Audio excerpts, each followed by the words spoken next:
St. Charles County, northeastern St. Louis County, northeastern St. Louis City in east central Missouri, until 4:30 p.m.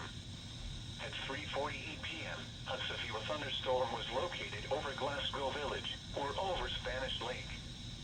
This storm was stationary. Expected hazards include 60 miles per hour wind gusts and small hail. This is a radar-indicated threat. The following impacts are expected. Expect damage to roofs, siding, and trees.